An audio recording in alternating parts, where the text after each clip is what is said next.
Cade Klubnik is the rightful starter at Clemson, but that doesn't mean that he's the only talented quarterback in that QB room.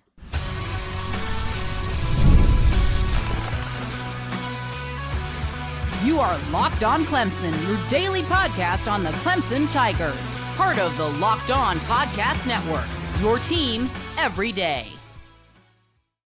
Welcome to the Locked On Clemson podcast. I'm your host, John Bivens. You can follow me over on Twitter right here at I am John Bivens. Hey, thanks for making Locked On Clemson your first listen every day. We are free and available wherever you get your podcast at and over on YouTube. We're part of the amazing Locked On Podcast Network, where it is your team every day. Here in the Locked On Clemson podcast, we are all sports, all passion, all of the time, where we are bringing you everything you need to know regarding Clemson sports. Today is Tuesday, May 7th. Sorry for the long weekend. Today we're going to dive into the quarterback room at Clemson. Also, this weekend was a big weekend for Clemson sports across the board. We're going to tell you why, and make sure you hang on to the end of the episode, as we're going to dive into another part of our Tracking Tuesday, our weekly segment where we discuss major recruits across all sports here at Clemson University. Welcome to the Locked On Clemson podcast. So, there's some rumors going around. There's some fans putting some hard takes out there. There's some different things going on. And there's a lot of arguments over whether or not Cade Klubnik should be the starter at Clemson University. I think if you're arguing that, you're insane. Cade Klubnik is the starter. He should be the starter. I think he should have a 3-4 week minimum look. I think you've got to give him at least 3 weeks to look bad in order for a replacement. Week 1, we got Georgia. That's a hard matchup. Week 2, we've got a smaller school. Week 3, smaller school. That NC State we played earlier in the season, that could be the game for a replacement, but I don't think we're going to need that. I think Cade Klubnik's going to come out, shock the world, be great. I'm not talking Heisman worthy, but I think he's going to be good. But today I want to dive in. Even though Cade Klubnik is the starter, and he should be 100%, our Clemson quarterback room as a whole, it might be one of the strongest that it's been. I'm not saying that overall we have a better quarterback than when we had Trevor Lawrence or Deshaun Watson. I'm not saying that at all. 0%. But I'm saying top to bottom, all three players in that quarterback room, it might be the most complete quarterback room we've had. I know, granted, some people are going to say, oh, you had Trevor Lawrence and DJU. Yes, that was a strong one, 100%.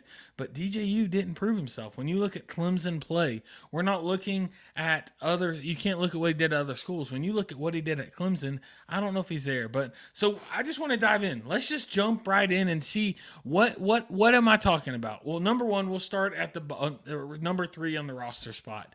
We'll start number 3, and that's Trent Pierman. Trent is somebody that no one had heard of until the spring game this year. And so all the hype around Trent, look, he deserves it. He played great in that spring game. He was exciting. He was electric. He made plays that Cade Klubnik wasn't making, that Christopher Vinzini wasn't making. He looked great. But we're judging all of this on one performance. He didn't make a pass last year, and we're saying he should be starting over Cade Klubnik. God, what are we doing? What are we doing? No, Trent Pierman, he's a great player. When you look at 24/7, that is our go-to when it comes to recruiting. When it comes to all things recruiting, Cade Klubnik, or 24/7 Sports, is our main use that we go to. If it's not another Locked On podcast, we listen to a lot of them. But Trent Pierman, when you go to 24/7 Sports, he doesn't even have a recruiting profile.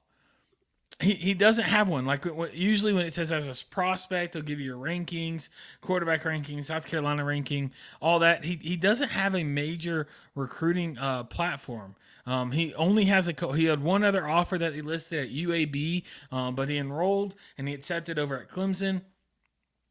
The only thing they say about him, the only scouting report they had from him is this, and I'm going to read it again. This is 24/7 Sports. It says Trent Pierman is a 6'2", 194-pound dual threat quarterback from Central South Carolina.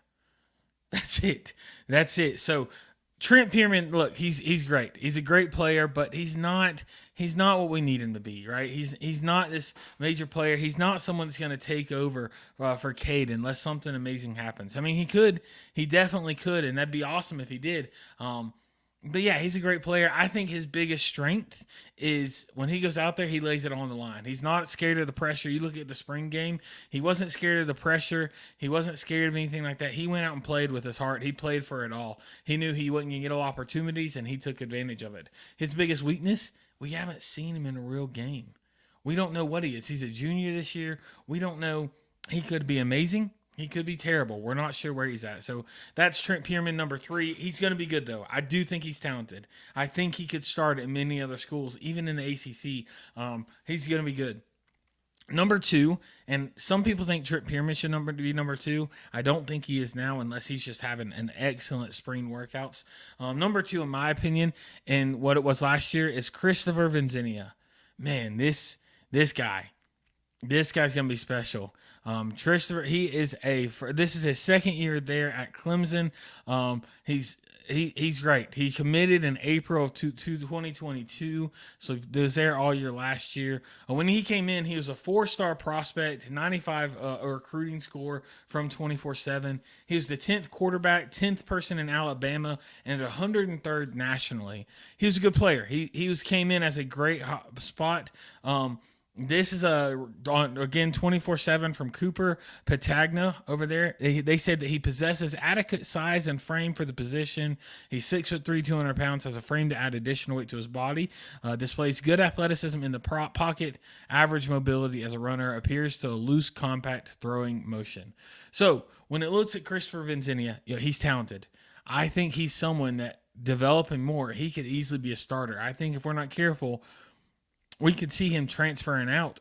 We have a good recruit coming next year with Herbert, and we'll get to that later on. But if we're not careful, he might transfer out and go start somewhere else because Christopher Vincent, he's a good player. He's great. He's got a strong arm. He's a bigger size than Cade Klubnik, but he can move around, both in the pocket. He can extend the play. He can get rid of the ball quick. He's got a powerful arm. He's not necessarily a runner, but he has legs to move around. He's got a lot of room for development, a lot of room for growth. So really exciting to see there. So Christopher Vinzenia could be great. And then we get to our starter, Cade Klubnik. And we've all talked about him so much. You've heard the recruiting profiles. You've heard all that. I'm just going to go through when it comes to Cade for me, my 2 biggest strengths I think he has and 2 biggest weaknesses. 2 biggest strengths. Number 1, he has such natural talent. He's a player who has natural talent. When you look at him, it reminds me so much of Deshaun Watson. His mobility, his arm, his skill, his aspect. He reminds me so much of Deshaun Watson at college. I just wish he could complete it all together. So he's got the arm, he's got mobility, he's creative in the pocket. He doesn't look for sometimes that can be harmful. Sometimes he goes for the creative route rather than the simple route. But he's good. He's got natural talent. The second biggest strength is he is so humble and he's a team player.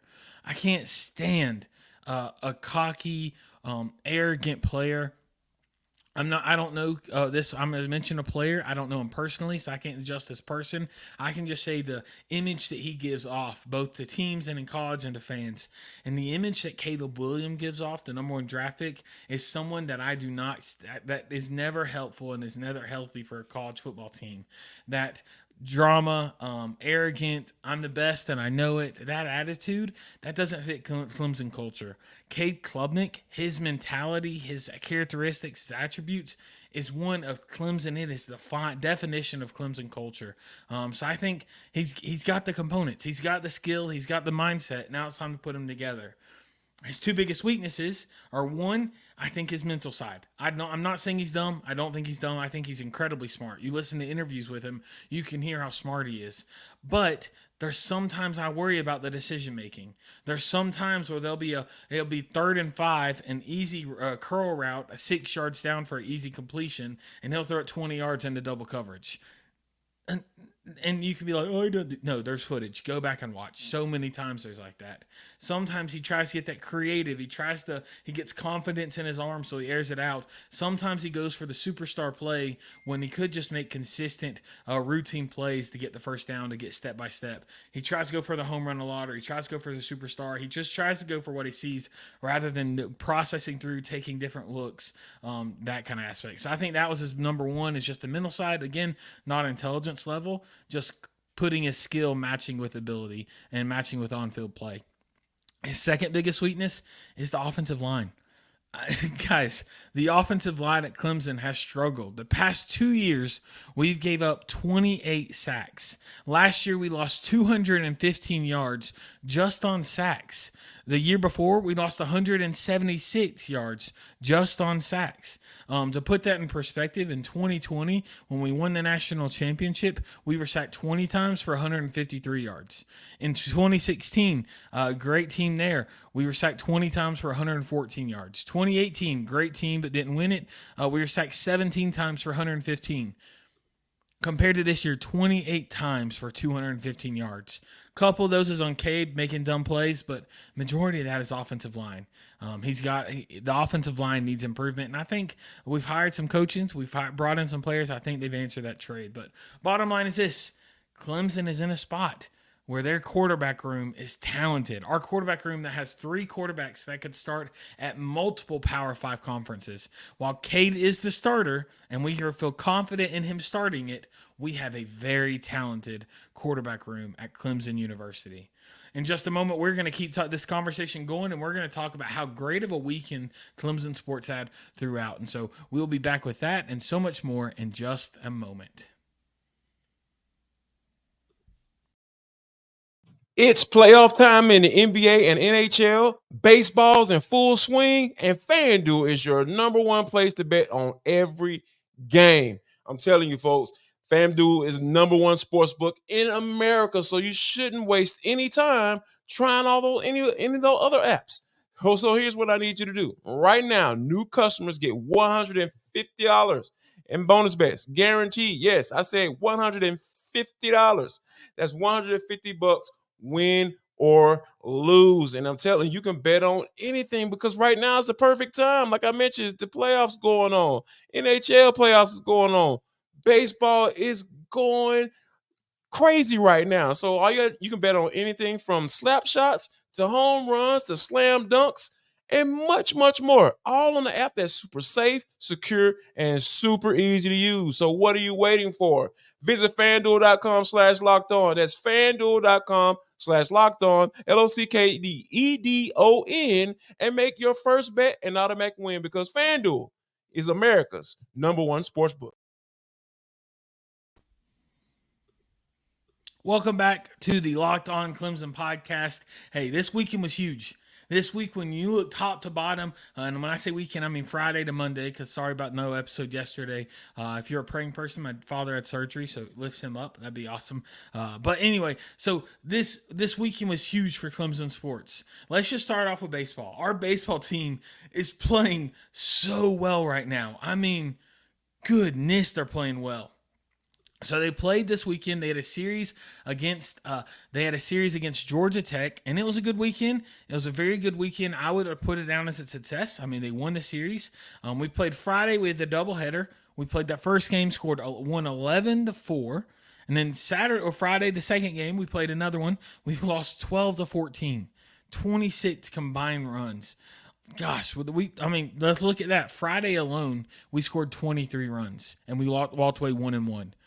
That hurts. That hurts. But Saturday, some rain. So Sunday, we played the game 3 for the series, and we won 9-3. So overall this weekend, we scored 32 runs, and we gave up 17. We gave up 21. 32-21. 32 runs, love that. That's averaging 10, almost 11 runs per game. Love that. The giving up 21 runs, that hurts a little bit. Need to carrying that in, but it's mainly this 14 runs. 4-3 on first game and third game. Happy with that. So Clemson had a great weekend. Really great weekend with their baseball. We are now there's really 3 big rankings when it comes to college baseball. We're right now number 2 in the nation in one of them, number 4 in the other 2. Great weekend. Great series. We're number 2 in the nation. I know it's college baseball. Some of y'all don't care, but let's relish that. Number 2 in the nation for Clemson baseball. Something to celebrate, something to be happy with. Also got a baseball. ACC gives out a player of the week. Blake Wright, who is our third baseman. Oh man, he won an amazing award. He won the ACC Player of the week. Love that. Love that for Blake Wright. He's playing awesome. He is a 6 foot tall, 250 or 205 pound senior. He plays the infield, mainly third base. Let's just go through his stats. Ready? So season highs, Georgia Tech. He put a couple season highs this weekend. The season high in hits was against Georgia Tech. Had 4 hits in one game. The season high in doubles, he's only had 1 per double, but he had another double against Georgia Tech. Runs batted in on the 3rd, so that was Friday. On the 3rd, he had 7 RBIs against Georgia Tech in one of those games. He's playing crazy good. He's played all 4 years here at Clemson. Freshman year only played 12 games. Then he really picked it up 21, 22. And then last year and this year, overall in his career, he's batting 298. But this year alone, he's batting 335. This year, he has a total of 19 home runs, 65 RBIs, drawing that with 11 walks, only 25 strikeouts. Last year, he had 40. So he's had 2 triples, 8 doubles, 135 total bases. He's playing out of his mind. He's playing so good this year. His batting line is 335, 370, and then a 685 slugging percentage. So Blake Wright playing really well, winning ACC Player of the Week, super deserving of that award. Next up player we want to highlight is with Clemson baseball, and just again momentum we're talking about, right? Is Aiden Canuck. Yo, this player, he's a freshman. Aiden Canuck, this kid is special. He is going to be someone that we see playing at a professional level. He's a freshman, 6 foot, 205 pitcher for Clemson. This year, he's 4-0 when he starts, 2.57 ERA. He started 11 games. So he played in 11 games and he started all 11, and he's 4-0. Hasn't lost one of those. He's gave up 44 hits, 21 runs. Only 18 of those are earned run. He's only gave up 5 home runs in 11 games. He's also struck out 82. He's only walked 20, so he's got a 4-to-1 ratio. Strikeout to walk. Crazy good, right? He's playing really, really well. Really happy with that. Again, he's gave up 21 runs in 63 innings. That's pretty good. That means his ERA right now is really 3.33. You're happy to see that. He's playing really good. This freshman, remember, I said he's a freshman. He's been our most consistent. He's been overall our highest performing. I think he's our most reliable. I think when it gets down to tournament time, he's going to be the guy we got to rely on. But he played well this weekend against Georgia Tech. He's playing really well. So overall, baseball's playing great.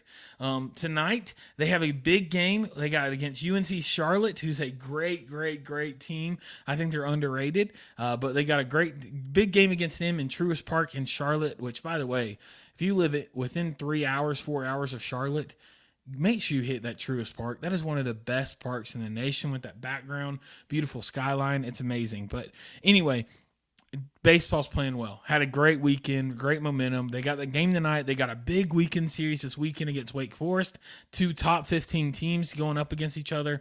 Make sure you watch in. If you can, go to those games. It's going to be great. So big weekend across the board when it comes to Clemson. I also want to talk about a couple areas just to touch base, because remember, big weekend across the board. We focused in on baseball, but we're going to highlight some of these. Number one, another big aspect, men's golf. We're selected for the NCAA regional, so the NCAA tournament for men's golf. Selected to that tournament for the 42nd consecutive time.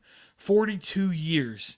They tee off in the opening round at the Chapel Hill Regional, May 13th through the 15th. So that's coming up next Monday. Softball, they are officially ready to go to ACC play. So Thursday, they kick off their ACC tournament down as the 5th seed at Duke. Excited for that. And by the way, we lost a player, and I know that hurts. So you're like, why are we celebrating? PJ Hall put out a tweet this weekend on Saturday. He's officially going to the NBA draft. That's huge. We're going to have another player, 2nd year in a row, where we have a Clemson player drafted. Last year, Hunter Tyson. This year, PJ Hall. How crazy would that be if they both go to the Nuggets, both play on the same team? That'd be awesome. But we're going to have another episode later on where we're going to talk about PJ Hall, dive into what we can expect from him in the NBA, where we think he'll be drafted, all that. Overall, big weekend. Very successful weekend, and got to be happy with that weekend as a Clemson Tiger fan. So, great weekend. Excited to see where Clemson sports continues to go. In just a moment, we're going to be back, and we're going to hit up another segment that we talked about last week, kicked it off, of our Tracking Tuesday, where we go through big recruits that are happening right now for Clemson. So we'll talk about that and so much more in just a moment. All right, game off. We got to pause here, and we got to talk more about Monopoly Go. I know you're saying, whoa, time out, we're talking about sports. No, just hear me out on this, okay? Because there is so much good stuff in this game. In Monopoly Go, you can team up with your friends for timed tournaments where you work together and build up each other's boards. The more you win together, the more awesome prizes you unlock. And there's so much to get. You can get unique stickers. You can trade with your friends and to compete albums for big prizes. You can get cool new playing pieces to travel the boards with. You can get hilarious emojis for taunting friends when you smash their buildings or heist their vaults. Plus, Monopoly Go feels new and exciting every single day with constantly changing tournaments and challenges. A ton include their own mini games like digging for treasure or a robot Paquinigo machine. And there's always new timed events to help you win big, like massive multipliers for everything you win or even rent frenzies. There's always something fun to discover in Monopoly Go. So get off the bench, go download it now free on the Google Play or App Store. Game on. And we are back. We are talking here on the Locked On Clemson podcast. Hey, we've talked about football, we've talked about baseball, a little bit about basketball, and some other sports. Now it is time on this fine Tuesday day where we are talking about our Tracking Tuesday. If you didn't catch last week's episode, hey, if you're an everydayer, you heard this last week as we kicked off this new season and this new segment called Tracking Tuesday. What this is, if you haven't listened to this, is every Tuesday and most Tuesdays, we're going to go through and we're going to talk about some big recruits. Clemson is a great school. We're not just a football school. I'm tired of hearing people saying that, but we have a great football program, great basketball program, a great program. So with all that being said, every Tuesday we're going to go through and we're just going to highlight a couple prospects that we're talking through, seeing where they updated, either new recruits or old recruits that haven't signed or new signs or interest or targets or all that kind of stuff. So we're going to hit that up today. Excited about that. Excited to see what's going on in Clemson sports. So we're going to dive into that today. To start off, we want to talk about next year's football team. So this Tracking Tuesday, we're going to hit up next year's football team. Right now, we have signed, this is signed, commits, or not signed, but these are committed people. We are right now for football next year, 2024, so I guess this year. Our overall rank was 15th. Composite rank was 11th, according to 24 Sports. We have 13 new enrollees this year. All those are signed. None of those are transfers. Again, we talked about if you were an everydayer. Last week we talked about the transfer. But we had some great recruits come in for 2024. TJ Moore, Bryant Wesco, who did great in the spring game. Christian Bedenker, who's a tight end. I think he's going to be good. Darian Mayo. We had some great people come in. Honestly, my opinion, I am most excited about David Uzuemia. I think he's going to be a great athlete, playing both sides of the ball. I think he's going to be really good. Overall, 2024 got some great commits. 2025, when we look at our commits, right now we're sitting at 11 hard commits. And I just want to highlight who I think is going to be my favorite player from this line of our 11 commits, and that is Isaiah Campbell. Isaiah Campbell, if you haven't heard of him, get used to that name. You're going to hear that a lot. He is a defensive line. He's 6'4", 260 pounds out of Durham, North Carolina. Again, this is 2025, so not this upcoming season, but the next. He is signed to play at Clemson. He is a great player. According to 24/7 Sports, he's a 93 overall prospect rating, a 4-star. He's the third best player in North Carolina, the fifth best player in defense or defensive lineman, and 37th in the nation. He is going to be a stud. He chose to go to Clemson over Alabama, Auburn, Campbell, and Charlotte. So we're excited about him. He's going to be massive. There was one play of his high school when you watch his recruiting stats. A running back had a hole running up the middle, and he jerked him back with his one-handed. He probably jerked him back 5 yards. This guy's a stud. He is a complete stud. We are excited. I can't wait to see him. So pumped we signed him. So pumped he's coming to Clemson. Got to be excited about that. As a 10th grader, And so I guess as a 10th grader, okay, so this was 2022, not counting 2023. As a 10th grader, he had 5 sacks, 2 forced fumbles, 2 fumble returns, and led this team to the North Carolina's 2A playoffs. He's a great player. He's amazing. Really excited about that. He also chose us over UT, over Duke, over Ohio State, over Georgia Tech. He chose Clemson over a lot of people, and he's a hard commit right now. He did that in January of this year, so we're excited to see where that goes. Excited to see Isaiah Campbell come and be a defensive lineman for us next year.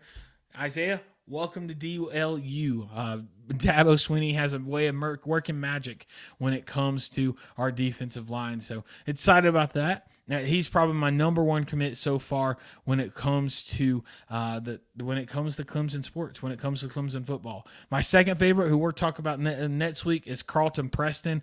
He's a shorter wide receiver. He committed to us in December. I think he's going to be great. But there's so many across the board that we'll dive into as this offseason progresses. Now, when we go to basketball, we just want to give you a little update. Last week on Tracking Tuesday, for our everydayers, you heard this. We talked about Eric Reed.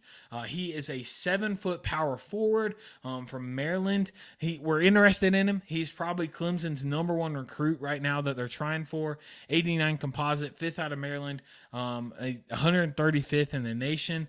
Right now, this isn't really great news. Look, here on Tracking Tuesday, we're giving you all the news. Not just the good, not just the bad, but all of it. Bad news here, he is crystal ball to go to Ohio State. It's at 100%, so he is most likely going to go to Ohio State. Doesn't look like we're going to land him, which stinks. Not a fan of that. Pretty bummed about that. But it's all right. I mean, I'm honestly interested and kind of concerned. I don't know why he's going to Ohio State. He had some big offers. He had Clemson offer him, which that's where he should go. But he also had Kansas offered him, Oregon offered him, Michigan, Villanova, Miami, Wake Forest. He had so many good schools. He's going to Ohio State. He could do better than that. I mean, at least go to Kansas. Don't go to Ohio State. But, yeah, Eric Reed, as much as we'd love to have him, doesn't look like we're going to get him, which is not the best. But on the good news, we're going to replace it with some good news. There is another player that Clemson has talked about is going to have a visit who's a 4-star player, 95 prospect rating out of Georgetown, Kentucky by Malachi Moreno. 6'11" senior. If we could land him for the 2025 class, that'd be huge. We'll talk about him and so much more prospects next time on Tracking Tuesday. But that's it. That is going to be all for this episode of the Locked On Clemson podcast. Thank you all so much for joining us and being here for this conversation. Hey, it's going to be a great day. Clemson has a lot to be excited about. If you're not excited about Clemson sports right now, I don't know what you're doing. I don't know how you couldn't be. Clemson sports has so much to be excited about. Tomorrow's episode, we're going to do a deep dive into Clemson's running back situation. We talked about quarterback today. What's our running back room look like? We'll talk about that and so much more in tomorrow's episode. But let me know your thoughts on today's topic. Let us know how you would rank our depth chart at Clemson for the quarterback position. Let us know your thoughts on Clemson baseball or your thoughts on these recruits. We'd love to have these conversations with you. Hit us up on Twitter or X over at I am John Bivens. Send us an email at thetigerwire@gmail.com. Love to hear feedback on everything we talked about. If you haven't, make sure you're subscribed to this podcast or following it wherever you listen to that at. Hit that subscribe button over on YouTube. That way, every single day, we can be your first listen here on the Locked On Clemson podcast, and you too can be an everyday listener and a part of the cool kids here at Locked On Clemson. We can't wait to see you in tomorrow's episode, but until then, keep that Tiger pride alive and roaring, and as always, go Tigers.